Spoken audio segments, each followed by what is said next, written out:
Okay, good morning. So, I've moved my offerings to the birds, got my coffee, had my shower, got my oils and incense burning. I've actually been working on a range of oils for the creative mind, for a selection of oils that I can sell at the Alchemist Cavern. At the moment, I've put for the writer's mind, oils to burn. And I've just worked on my ones for musicians, and I've got to do artists next. So, and then I need to do one for the scientific mind. Excuse me. So, yeah. So for when they're creating, they can burn the oils, and it'll help them become inspired. So,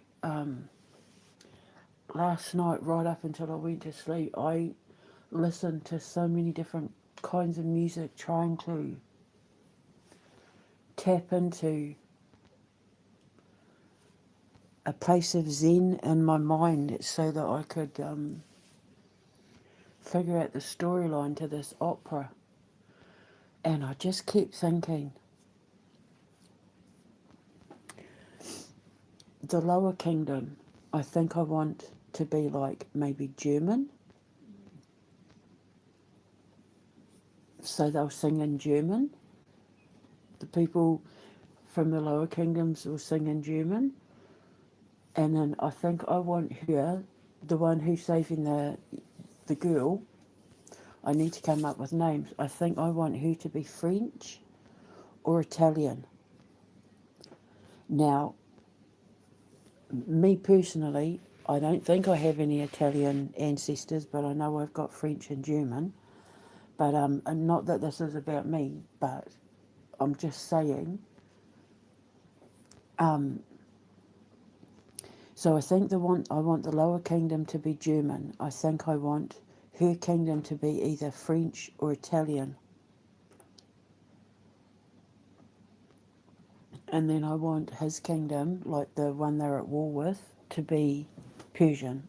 So they'd have to sing in like Arabic or whatever the native languages of Iran.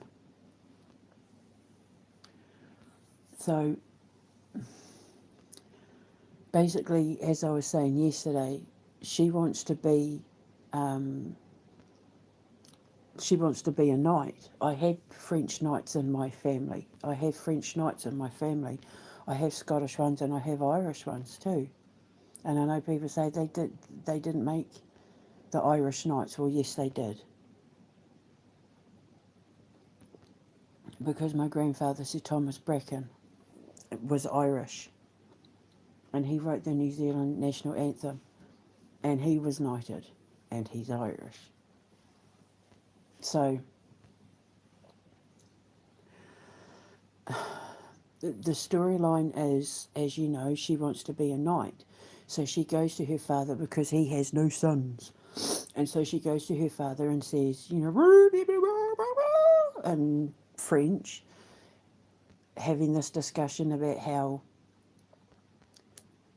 she wants to do the work. It's like she wants to she wants to be a knight. She knows she has it in her to be a knight.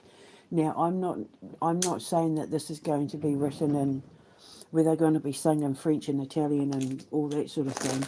I'm just saying it was what I was coming up with in my head last night when I was starting to go to sleep.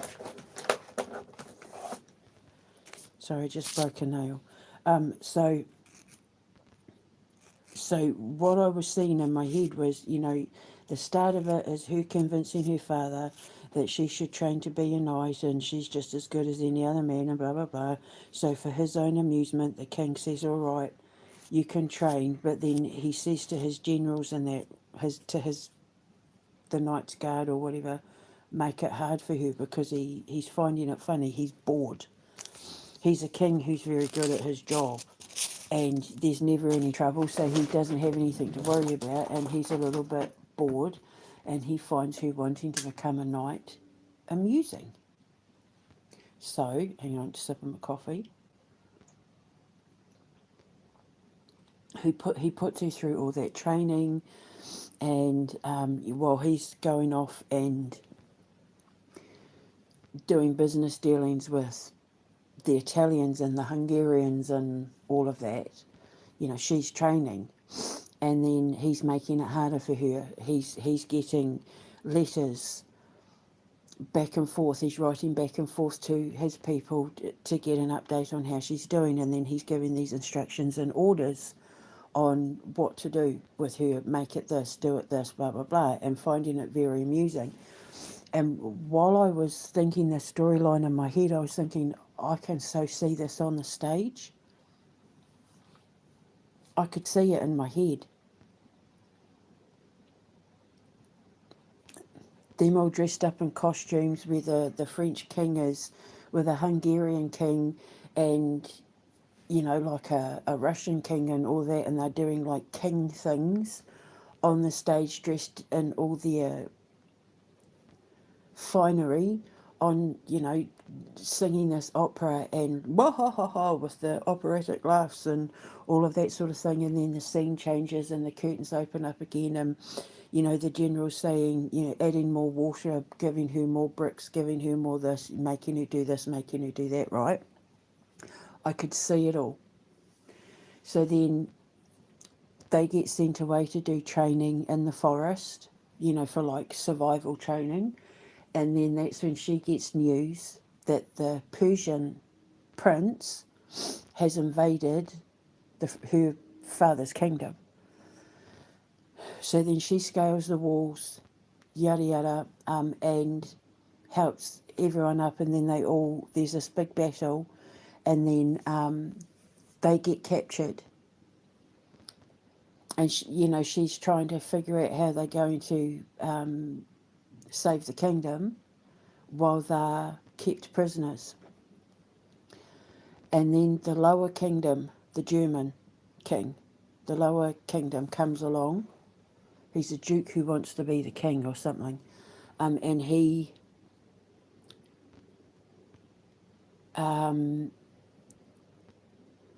traps the Persian prince and his army and takes them prisoners as well. So now the Persian kingdom and the French kingdom are prisoners inside the walls of the French kingdom, and they're prisoners together.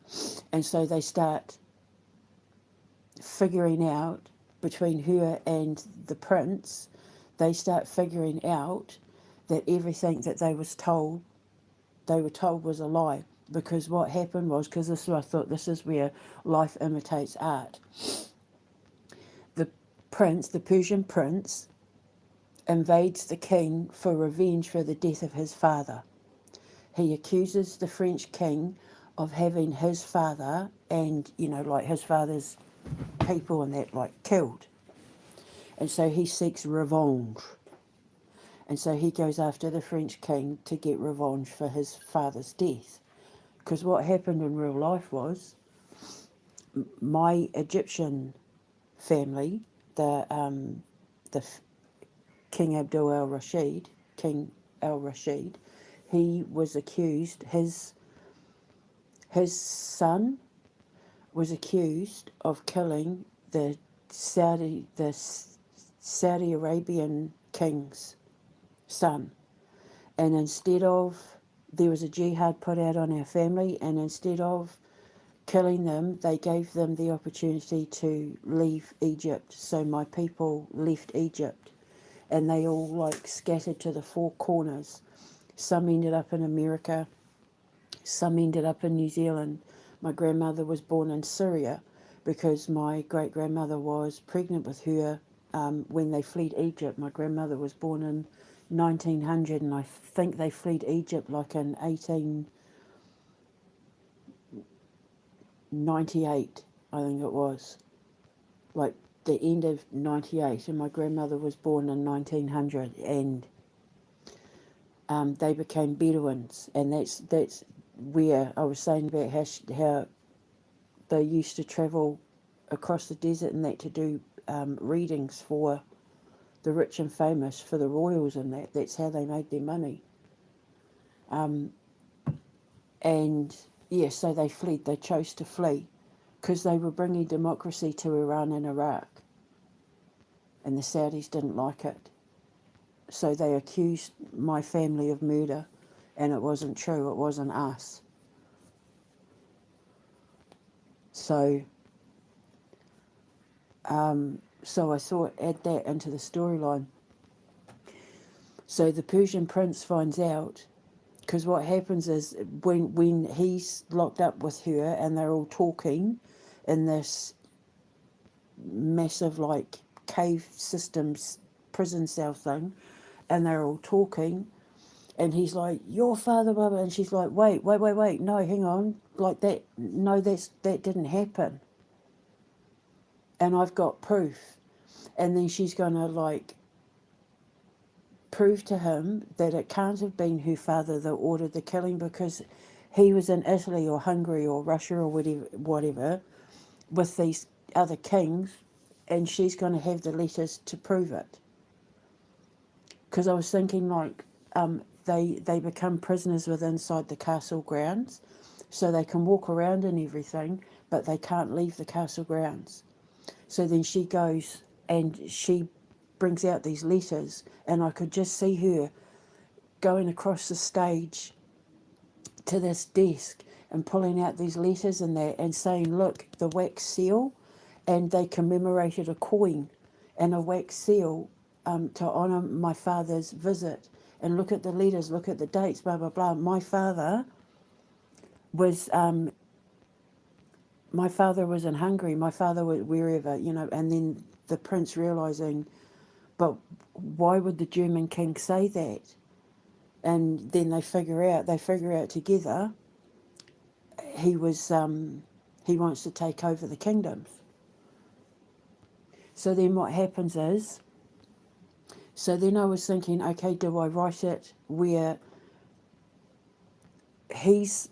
where the Persian side is singing the opera in Arabic, and the French side is singing it in French, and the German side is singing it in German, but when they come together they sing in English, because they've spent time together, so they learn to speak a common language. I was thinking, like, would that be a bit meh, or should I just do the whole thing in English? Because I kind of like the idea of them starting off singing in their own languages, and then when they come together, having spent time together, they learn a common language.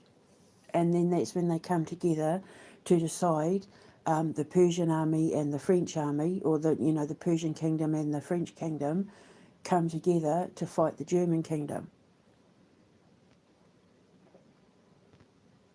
And then in that, the French princess and the Persian prince fall in love. Because I've been looking it up, and apparently there's two types of operas. There's tragedies and comedies. This would be a tragedy. I'd want it to be like where people could look at it, even though it's partly telling my ancestral story, it having like a modern twist of like, God, that sounds like America and Great Britain and Iran. Is she writing about that? Technically I'm not. Technically I've made it up. But there's a drop of ancestral experience in there, ancestral history in there, because it really did happen. Ish. It's historical events using artistic license. So I don't have names. I know that I want them to... Apparently when it comes to opera, it's not just about the music. It's about the storyline and the costumes and the set as well. It creates the whole atmosphere for the opera. So we need to have, sets that look like the French Renaissance, and kind of all around that period where where the princess gets to wear that finery, and where he'll get to dress as like a Persian sultan sort of thing, and just be so cool. And there'll be sword fighting, because they'll be having to fight with their swords and everything. So the actors are going to have to be very energetic. We get to do incredible costumes. The kids get to design incredible stages. and then just have it be this whole thing where these two nations come together in order to fight the bad guy because they were both lied to so that the bad guy could gain access to both of their territories, and it backfiring. The two of them, the two kingdoms coming together to take down the bad guy because she has the proof. She's holding the proof in her hand that it wasn't her father. It can't have been her father. He wasn't there. So I don't know how long operas go for. I still got to figure that part out. And I don't know, I like the idea of them singing in different languages and then coming together to speak English. But because apparently when you go to the opera as well, you're given a book that tells you the storyline if you can't speak the language. Scene 3, blah, blah, blah is going to do this and she's confessing this and yeah, and blah. So then they'll kind of understand. So I mean, we'll do that as well, obviously, but, or I don't know whether to just make it easy on myself and just do it all in English. You know, like with Les Miserables and Phantom of the Opera. I forgot to mention as well, somebody else my father loved that I grew up with watching all the time on TV. New Zealand's famous opera singer. I forgot, New Zealand has one of the world's most famous opera singers, and that's Dame Kiri Te Kanawa. And she was Māori as well. And as a little Indigenous white girl, seeing a Māori opera singer become a dame and be friends with the royal family, and her name was Kiri Te Kanawa, and not like Beth Jones sort of thing. Like she was an icon, is an icon for, I think she's still alive, for Māori people, for New Zealand. She's like a New Zealand treasure, a national treasure. And I kicked myself when I stopped the recording because I thought, oh my God, I forgot about Dame Kiri Te Kanawa. But there you go. So, yeah, so I don't know if I should just do it all in English. I just like the idea of it being about nations coming together to defend truth and family honour. And, yeah, but it means that I'd have to have opera singers that could speak Arabic and French and German and Hungarian and or learn, you know, for the role, or I don't know. I don't know about that part. I mean, he's the Persian side. They're going to have to be Persian. I'm not going to blackface white people to play Persian roles. I'd really like to try and have them be authentically like French and German and Hungarian and Italian and that, or at least look the part. I'd have a Māori guy playing a Persian, but how many Māori male opera singers are out there? I don't know. I'm getting away with myself, but yeah. So that's what I've got so far. But when I was figuring it out last night as I was going to sleep, I could see it playing out. I could see it. And I thought, wow, like it gave me chills. And I thought, I'm really doing this. I'm really, really going to write a bloody opera. But it means that if I do it, and if I do the roles speaking different languages, I'm going to need to have someone who can translate everything into those languages. I'm going to need someone who can speak Arabic, French and German and Hungarian and all of that to I'm going to need translators. Because I know that what I say in English won't necessarily come out the same way in French or German or Hungarian or whatever. So I'd need to be able to work with the translators to get the translation down perfect.